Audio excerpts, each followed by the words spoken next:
నమస్తే. Welcome to BVR TV official. మిత్రులారా, నేను మీ బీవీఆర్‌ని. ఆంధ్రప్రదేశ్ ముఖ్యమంత్రి చంద్రబాబు నాయుడుపై వైసీపీ సీనియర్ నాయకుడు, కాపు ఉద్యమ నేత ముద్రగడ పద్మనాభం విరుచుకుపడ్డాడు ఇవాళ.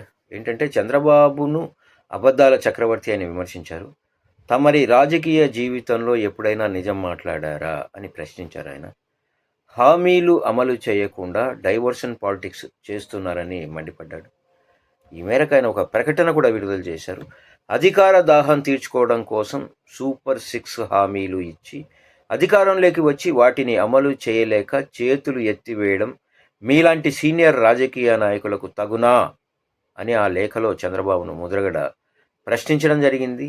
మీరు అధికారంలోకి వచ్చిన తరువాత మీ దొంగ సూపర్ 6 హామీల గురించి తలుచుకుంటేనే భయమేస్తోందని సొల్లు కబుర్లు చెప్పడంలో మీకు మీరే సాటి అని ఆయన ఘాటుగా విమర్శించారు. వీటిని అమలు చేయాలంటే కోట్లాది రూపాయల నిధులు కావాలన్న విషయం మీకు ముందు తెలియదా, ఎలక్షన్స్కి ముందు అని ప్రశ్నించారు. తెలిసి అబద్ధాలు చెప్పి ఎందుకు ఓట్లు వేయించుకున్నారని నిలదీయడం జరిగింది ముద్రగడ పద్మనాభం గారు.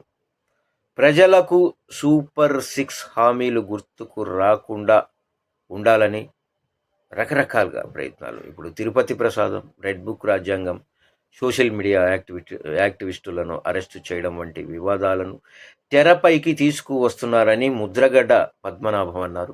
డైవర్షన్ పాలిటిక్స్ చేయడం చంద్రబాబుకు వెన్నతో పెట్టిన విద్య అని ఆయన ఘాటుగానే విమర్శించారు. తమరి జీవితంలో ఒక్కసారైనా నిజం మాట్లాడారా అని ఆయన మరీ ప్రశ్నించారు తన లేఖ ద్వారా. సార్,